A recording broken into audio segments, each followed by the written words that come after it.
Okay, I'm absolutely exhausted. I was up till like 4 in the morning last night. I had to get up and for work today at like 7 something.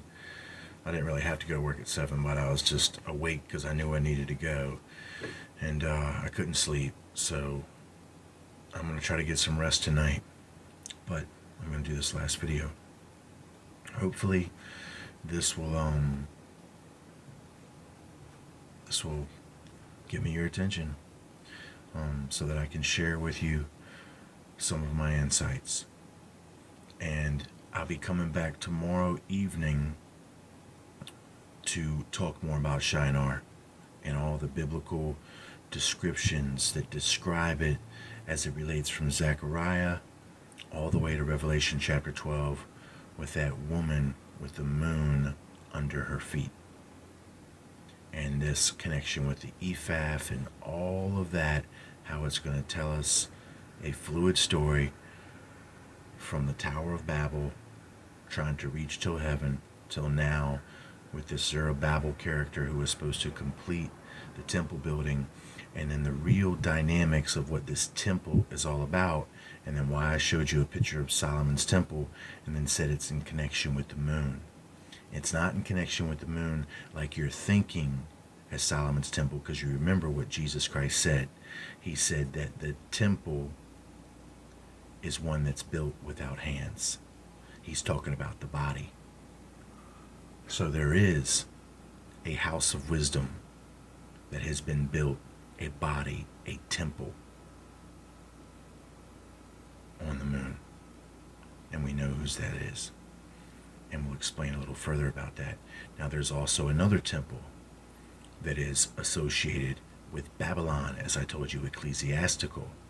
So we do see that they have successfully reached to heaven, and that this temple body has been prepared. Now, at this point, I know that that just sounds completely, possibly outrageous, but what I woke up to this morning was a news story on CNN that described something that had happened that I never knew that did. Evidently, a huge meteor, the largest explosion ever recorded on the moon, happened, I think it was in some time in March 17th maybe. And for whatever reason, they just posted the news story again today. And remember, all night last night, I'm talking about all this stuff that's going to happen with the moon and a millstone for the moon and breaking the whole thing. And I wake up to this news story on CNN, largest explosion on the moon by an impact. And remember, Jesus says there's going to be signs in the sun and in the moon. And I've already showed you the sine wave as it shows you the path of the sun, which correctly reveals the Leviathan. So we're going to talk about that a little more tomorrow too also. So, if it sounds crazy, you're not paying attention to the signs, to tell you quite frankly. And all of the signs with the moon and the destruction they plan on having here, they're going to have to go somewhere. So the 44% disappears. And that will be the multitudes of Ephraim. Now, when I say 44%, don't think population.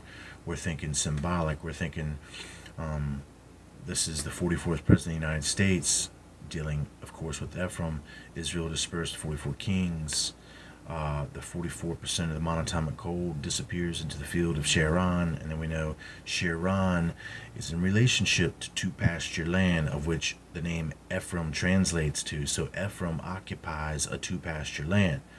But this moon place has been a dry and thirsty place, and we'll get that correctly translated from the word Zion. This Zion, or this moon, has been their Zion.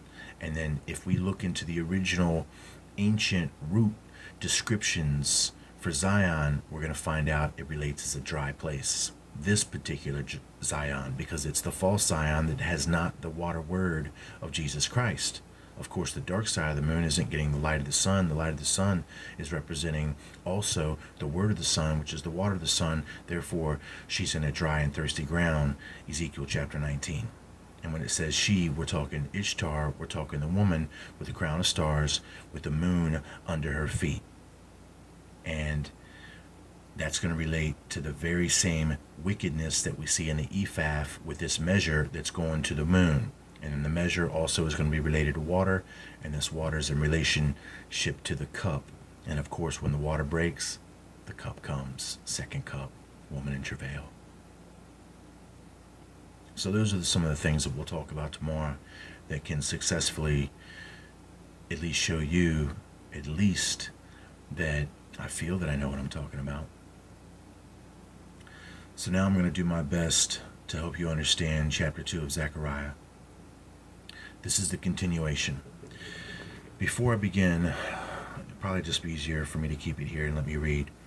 A horn is the symbol of a Gentile king, and the vision is of 4 world empires which have scattered Judah, Israel, and Jerusalem. So the horns are 4 world empires. These world empires have been built upon knowledge, the 4 avenues of knowledge, the 4 avenues of change, the 4 rivers of change. All these kingdoms have been built upon that divided knowledge that has been inaugurated by the serpent. Now, when we talk to carpenter, this is what it gives us in translation back to Hebrew. Carpenter, the word charesh, is literally carver, engraver. Verse 21 makes it plain that whatever the 4 carvers may be, they are used to fray or carve away in the sense of diminishing, enfeebling the great world powers, the great Gentile world powers. So we have 3 former kingdoms that have passed with 3 former descriptive of these types of carver type woodworkers. And then now we have in this kingdom the continuation of the story with the current carver. I lifted up mine eyes again and looked, and behold, a man with a measuring line in his hand. Then said I, Whither goest thou? And he said unto me, To measure Jerusalem, to see what is the breadth thereof, and what is the length thereof. Now remember, we're talking about in perspective of what I just shared with you about Revelation chapter 11. Revelation chapter 11 is supposed to be what people believe is this destruction in Jerusalem associated with the fire breathing of the 2 witnesses. Well, we showed you that that is not correct, that Jerusalem is in New York City. Well, we are further going to show you here from the vision of the seer Zechariah that no, that this Jerusalem is exactly as I've described it. And you'll see why, if you've got sight to see. Then said I, Whither goest thou? And he said unto me, To measure Jerusalem, to see what is the breadth thereof, and what is the length thereof.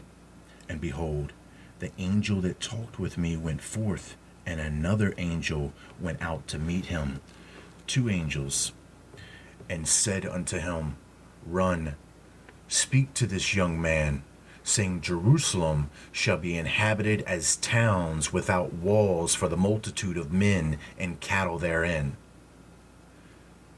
Now, this next line I'll read, but what I really want to do is explain what I just read formerly. It says, For I, saith the Lord, will be unto her a wall of fire round about, and will be the glory in the midst of her. That's the fallen prince. That's the fallen Lord. Next line. Ho, ho, come forth and flee from the land of the north. Now you know, friends, where we get this ho, ho, ho from, associated with Satan claws from the north. And then he's red and white, which are the colors of northern Israel, which is also associated with Dan, the 13th judge of Israel, who has been sealed under the North Pole. Ho, ho, ho, come forth, flee from the land of the north, saith the Lord. For I have spread you abroad as the 4 winds of the heavens, saith the Lord. Deliver thyself, O Zion, that dwellest with the daughter of Babylon. Who's the daughter of Babylon? Well, that's good old Ishtar. That's good old Ishtar. So we have a portion of Zion, this particular Zion.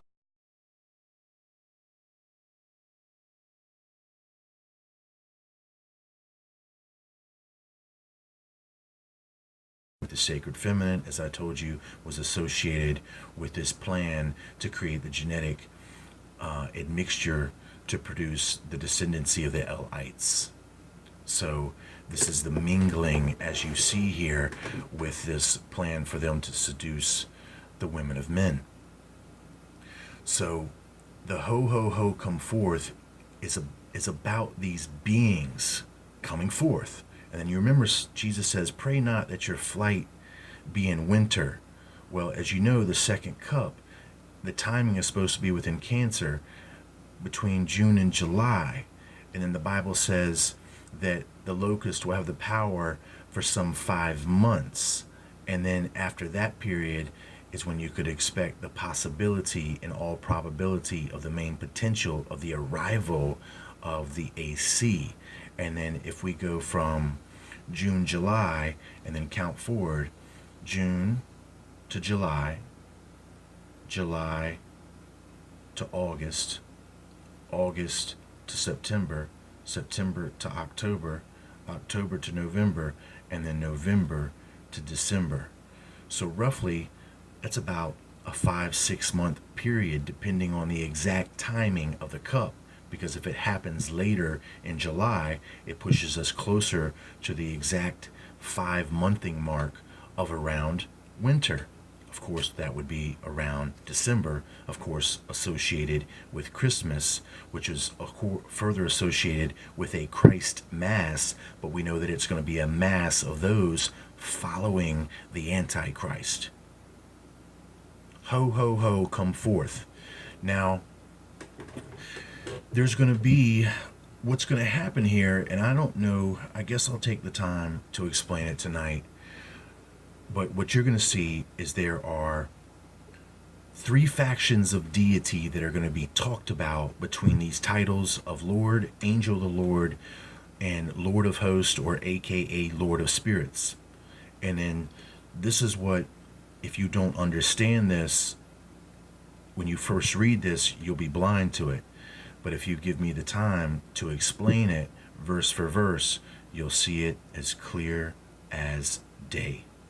So before we talk about this, which will reveal in this one short little chapter of 2, almost everything that I've been saying on the entire video channel the entire time, give me a chance to explain this modern day carpenter that has this warning about this coming destruction at this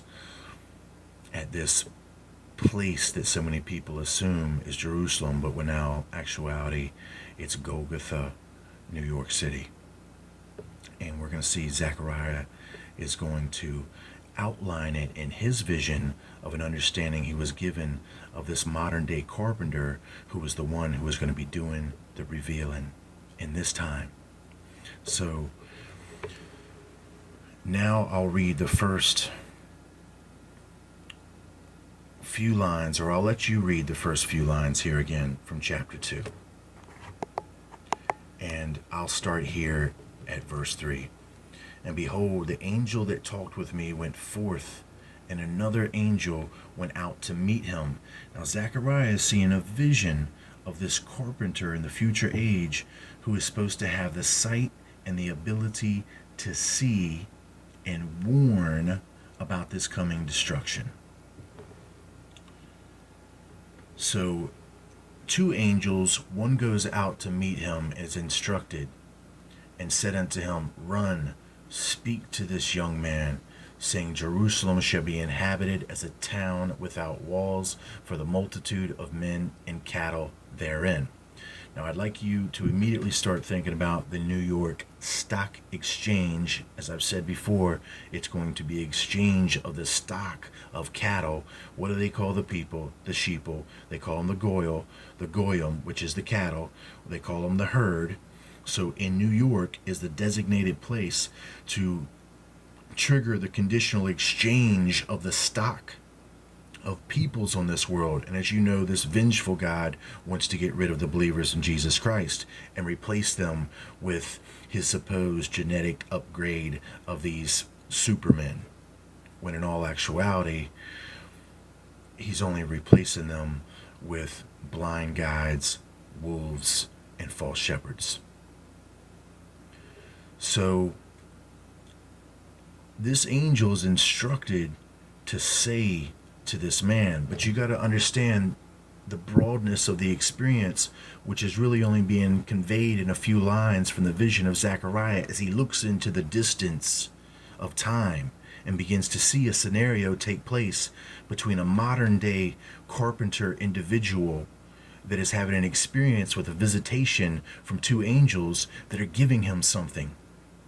And specific information is being imparted unto him that gives him the ability to realize all of the variable conditions that are involved in this deception.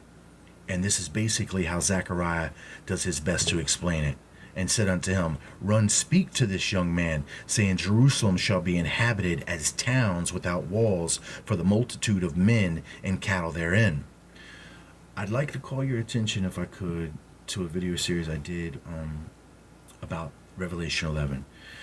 It's probably been uploaded over a year ago, and you could look into the last few videos and you will see me do a breakdown about revealing Golgotha as this supposed Jerusalem of Revelation chapter 11. And you'll see that I give some verses that explain about the breadth of Jerusalem and its size, and actually reveal that Jerusalem was a very small, tight, and cramped place, that it wasn't really a great city in all actuality. So the perspective to begin to get you to see this understanding has already been taking place previously some time ago, about this understanding of the dimensional quality of Jerusalem. But what we see here is something very key, and it says, Jerusalem shall be inhabited as towns without walls. So Jerusalem still has walls around it to this day. So this modern aged Jerusalem that has been created for this functioning place, for this sacrifice of the false witnesses, is not going to have any walls around it, but it's going to have as towns without walls, for the multitude of men and cattle therein. Well, what I'd like you to do is think about New York City. And I'd like you to listen to something that is very specific and unique to New York City. And it's called the 5 boroughs. And when you hear the word borough, I'd like you to think of asses or donkeys. And I would like you to remember, if you could, the earlier video that we did today about the asteroid that's supposed to hit New York. And then everything that I've been so tirelessly trying to get some of you guys to see for so long, through all of this confusion with these people that constantly accuse me. So what we need to do is we need to figure out that, does New York City absolutely have something to do with this ancient seer from the past, Zechariah, as he's seeing the vision of a modern day seer who understands the fullness of the Spirit of Truth's proclamation about where this destruction is supposed to take place? So New York City is divided into 5 boroughs. And what makes up boroughs is defined by this.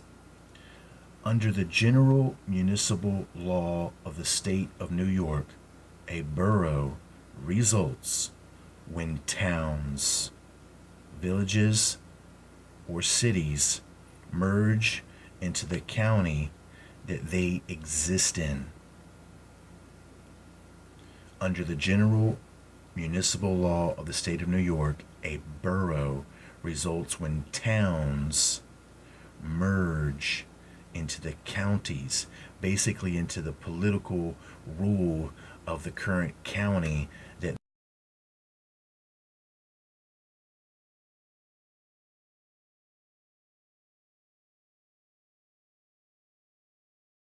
control the consolidation of one world order, one world government. We see the smaller reflection take place within New York City, within these sections of towns, as towns without walls for the multitude of men and cattle therein.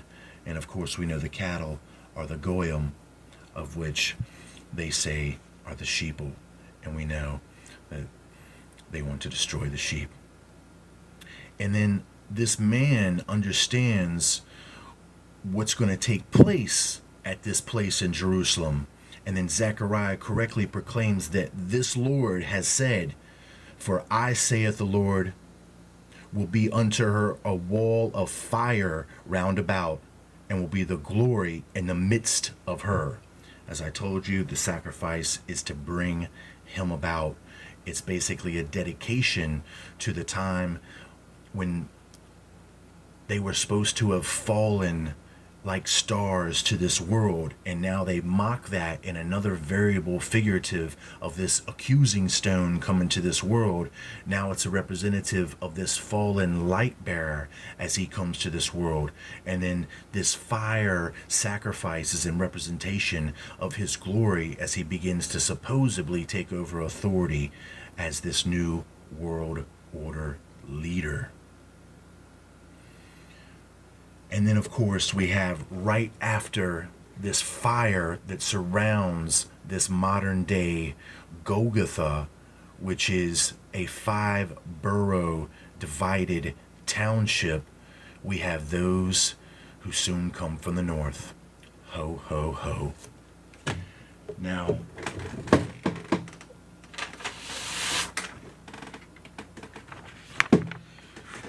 does anybody remember the video series I did, Tradition Bound, which I did not finish, and I have just absolutely purposely held back? Notice there's things under these blue tapes, and I've never showed you this left side of the screen. Well, I'll show you a quick side of it. If you want to see that little Christmas present Xbox, but it's got a little ribbon on top. But is that ribbon an actual bee possibility? Maybe little bee wings? Well, if you look at this box as I fractally formed it throughout that whole entire video series, I grew it and grew it and grew it. Notice that this box now is the Christmas present. On top is this little bow, which now begins to represent those horns. Of course, the horns of Hathor, remember, with the sun disk, right? Polarity flip. What was up will be down. What was down will be up. Yeah, they're trying to replace the sun, all right. You better believe it. Well, it just so happens that it's all in perfect order. Now, as I told you, Zion is being required to deliver itself. This very Zion that dwells with the daughter of Babylon, of which everyone should be familiar with who that is and what she's all about. And of course, the owls further represent Molech, which represent sacrifice, which represent child sacrifice, which represent the destruction and the sacrifice of the children of God. Don't let that fear you. Don't let that fear you at all, because we're not bodies. We're eternal. We're eternal in every way. And as long as you uphold your faith in Jesus Christ and his promise of eternal life, there ain't nothing that they can do to stop your forward progress. If the body goes, you might as well consider yourself freed up to go right to paradise. So have no fear. Have no fear whatsoever. When I come back tomorrow, we'll finish out this portion of Zechariah. We'll explain to you the proclamations of exactly what deities are talking and what the breakdown is, the correct division of the word between them. And I thank you for listening.